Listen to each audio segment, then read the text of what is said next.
Alors maintenant, comment fait-on pour choisir dans le supermarché? Comment fait-on pour se créer notre propre réalité? Eh bien, en fait, dans ce champ énergétique, nous allons projeter une énergie par notre pensée. Notre pensée est énergie. Si vous regardez là ce bonhomme là qui met ce casque, c'est pour aller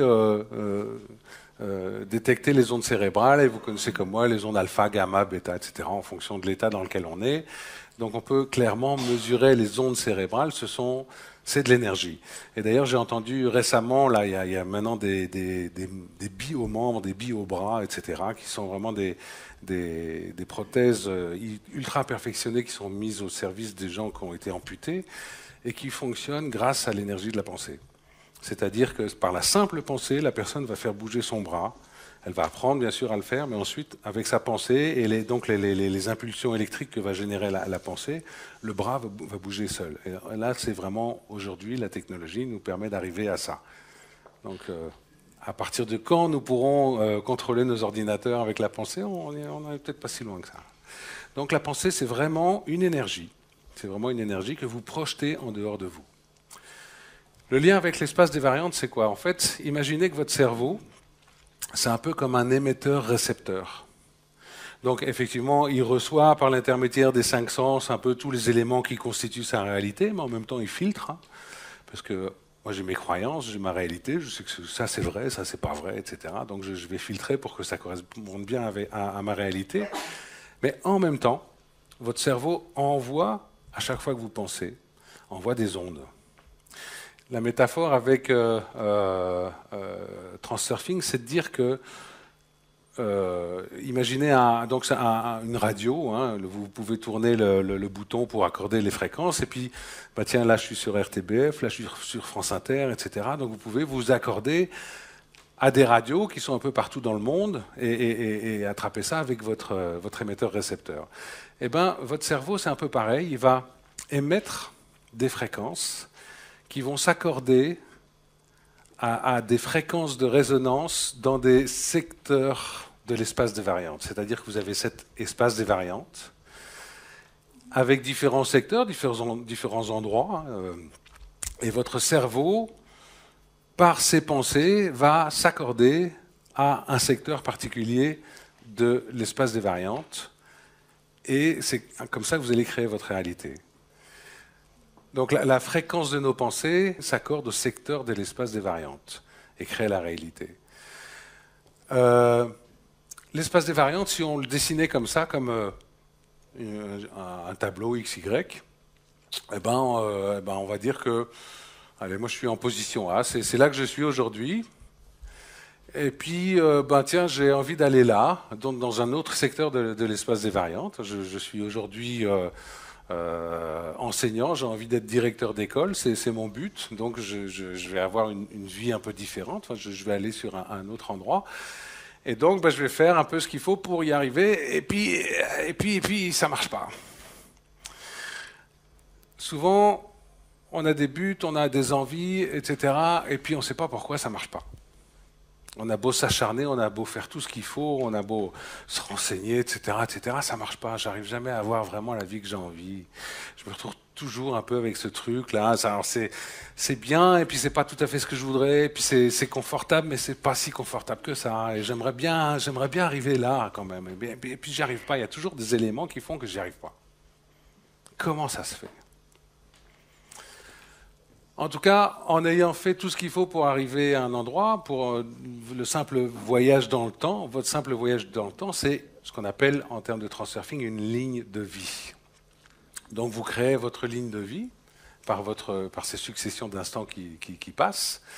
Et puis, dans l'espace des variantes, il y a d'autres gens qui ont eux aussi des lignes de vie, hein, qui créent, qui se baladent dans les secteurs. Voilà, c'est la vie, c'est la réalité. Chacun a sa réalité dans cet espace des variantes. Et puis, il y a des moments où il y a trois lignes de vie là ici qui se croisent. Ces trois personnes vont se retrouver dans le même secteur. Et là, je dirais que là, maintenant, ici, on est tous dans le même secteur de l'espace des variantes. On est dans un même décor, dans un même environnement, mais par contre, on a chacun des scénarios qui sont totalement différents. Il se trouve que là, ce soir, on se retrouve dans cette même réalité qu'on partage, une réalité commune, mais ne serait-ce que ce qui se passe dans votre cerveau, là maintenant, c'est différent. Il n'y en a pas un qui aura la même pensée au même moment. Vous allez sortir de là, vous allez avoir chacun des vies totalement différentes. Et donc, c'est un peu la représentation de ces lignes de vie dans le secteur, dans l'espace des variantes. Imaginez que vous allez à Paris. Vous allez passer un week-end à Paris. Paris, c'est une belle ville. C'est une super ville, surtout au mois de juin, il fait beau. Il fait beau, vous avez du soleil, hein, donc vous allez vraiment visiter les monuments, c'est super. Vraiment Paris, ça fait plaisir d'y aller. Et puis, pendant que vous vous baladez, là, place de la Concorde, eh ben, il y a un automobiliste, là, ça fait déjà 3 quarts d'heure qu'il tourne pour chercher une place. Lui, c'est un Parisien. Lui, il est dans le même secteur que vous, mais il n'a pas vraiment la même réalité. Hein, parce que non seulement ça fait 3 quarts d'heure qu'il tourne pour trouver sa place, mais il va monter au 6e étage sans ascenseur dans un appartement qui fait 35 mètres carrés, dans lequel il vit avec sa femme et ses 2 enfants. Et le matin, quand il emmène ses enfants à l'école, ça tousse parce que la pollution, etc., etc. Et puis c'est compliqué, la vie c'est cher. Et puis quand il va faire ses courses pour monter les 6 étages, enfin, je veux dire, il est dans le même secteur que vous à ce moment-là présent, mais il a vraiment pas du tout la même réalité. Et puis encore juste à côté, vous avez un clochard. Et lui, il est en train de chercher dans la poubelle. Et puis tiens, il y a des spaghettis, oui. Bon. Ouais, il est en train de chercher de quoi manger. Et puis avec un peu de chance, il va pouvoir dormir peut-être dans une tente sur le canal Saint-Martin. Et puis s'il a toujours autant de chance, il ne se fera pas virer par les CRS demain matin à l'aube à 5 heures du mat. Donc en fait, vous avez 3 personnes qui partagent des réalités complètement différentes, mais qui se retrouvent là, tout d'un coup, dans un rayon de 10 mètres carrés, là, à cohabiter dans le même secteur. Et ben, c'est un peu ça, la ligne de vie. Chacun a sa ligne de vie dans l'espace des variantes, et il y a ces secteurs où on se retrouve, où on va, voilà. Et en fait, imaginez que la personne en A, là, c'est une bonne mère de famille. C'est une bonne mère de famille, et vraiment, elle fait tout ce qu'il faut pour bien s'occuper de ses enfants. Et donc, B, c'est quoi? C'est de s'imaginer plus tard avec ses enfants autour d'elle. Ok, ils seront grandis, se seront mariés, etc. Mais ils sont quand même autour d'elle et elle a vraiment envie de ça. Mais ça ne marche pas parce qu'à 18 ans, les enfants, ils sont tous partis. Qu'est-ce qui s'est passé? C'est qu'elle pensait être une bonne mère de famille, donc elle se trouvait à cet endroit-là de l'espace des variantes. Mais en fait, elle se trouvait ailleurs. C'était une mère castratrice, possessive, qui avait tellement peur pour ses enfants qu'elle les laissait rien faire, qui les étouffait, etc., etc. Et ben, les enfants, ils sont effectivement tous partis à 18 ans parce que ça va, j'ai envie de vivre, hein, maman. T'es bien gentille, mais j'ai envie de vivre.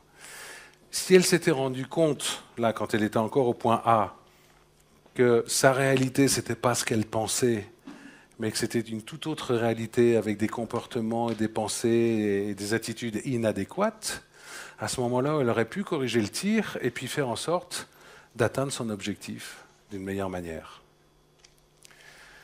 Donc, le boulot de Transurfing, c'est aussi de vous faire réaliser que vous n'êtes peut-être pas forcément là où vous avez l'impression d'être.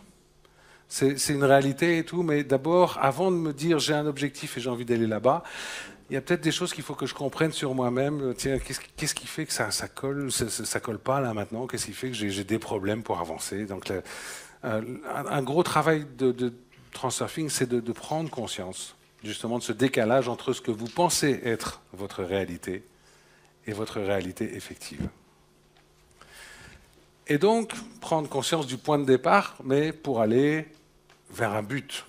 La notion du but, hein, Transurfing ou le coaching ou plein d'autres, la PNL, etc., vous parle de but, d'objectif. Parce qu'en fait, on pourrait parler de bon quantique à chaque fois. Qu'est-ce que c'est qu'un bon quantique? C'est quand on passe d'un état à un autre sans transition.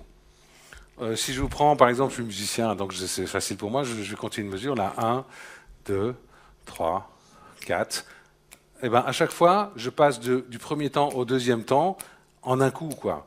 Jusqu'au moment où c'est le deuxième temps, c'est encore le premier. Donc 1, 2, 3, 4. Vous avez à chaque fois un bond qui se fait à chaque fois qu'on passe sur le deuxième temps, troisième temps, quatrième temps.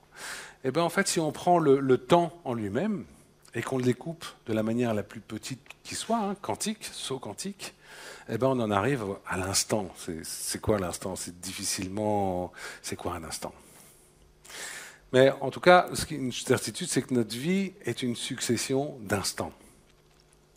Et à chaque instant que nous vivons, nous avons des pensées, des actions qui sont elles-mêmes des causes d'autres effets, qui vont eux-mêmes devenir des causes d'un autre effet, etc., etc. Et notre vie n'est qu'une succession de causes à effet qui s'enchaînent les unes aux autres. Et donc c'est cette succession de causes et d'effets qui deviennent des causes, d'effets, etc., etc., qui constitue la ligne de vie. D'accord ? Ce qui se passe la plupart du temps, c'est que je ne sais pas vraiment où j'ai envie d'aller. Et comme je ne sais pas vraiment où j'ai envie d'aller, je vais mettre un pas dans un sens, et puis dans un autre, et puis j'hésite, et puis je tourne, et puis en fait, je me retrouve toujours plus ou moins à tourner en rond. Je ne sais pas vraiment où j'ai envie d'aller. Et si vous demandez, et si vous posez même vous-même la question, réfléchissons 2 secondes là à ce dont vous ne voulez absolument pas dans votre vie. Là, je suis sûr qu'en 2 secondes, il y a la guerre, la haine, la pauvreté, etc. Il y a tout un tas de choses qui vont vous passer par la tête parce que c'est très facile et c'est évident de savoir ce dont on ne veut pas. Maintenant, si je vous pose la question de qui voulez-vous être dans votre vie? Qui voulez-vous être? Alors là, être, non. Alors c'est pas avoir, hein. C'est pas avoir une fortune ou une île, une île dans le Pacifique avec des belles vahinées ou des beaux mecs musclés qui vous apportent le dernier sirop, le cocktail, etc. Non, ça c'est un peu les images médiatiques, etc. d'un bonheur artificiel. Mais moi personnellement, je peux vous dire qu'au bout de même une semaine ou 2 d'une vie comme ça, je crois que je m'ennuierais sacrément. Donc, mais allez, qui voulez-vous être dans votre vie? Eh ben, quand on pose cette question à une personne ou quand une personne vient nous voir en coaching, on s'aperçoit que c'est pas si facile que ça de le savoir. C'est quoi mon rêve de quand j'avais 17, 18 ans, 19 ans là? C'est à quoi je rêvais? Qu'est-ce qui fait que je suis pas allé vers ce rêve? Qu'est-ce qui fait que là maintenant j'ai cette vie, je sais pas exactement, mais et en fait, où est-ce que j'ai vraiment envie d'aller? Des fois, il faut plusieurs séances de coaching pour arriver à trouver ça. Hein. Donc, et en fait, à partir du moment où on ne sait pas trop où on va aller, on se retrouve un peu à la merci des choses, des éléments extérieurs et tout. Et quelque part, on ne sait pas dans quelle direction on va poser le prochain pas.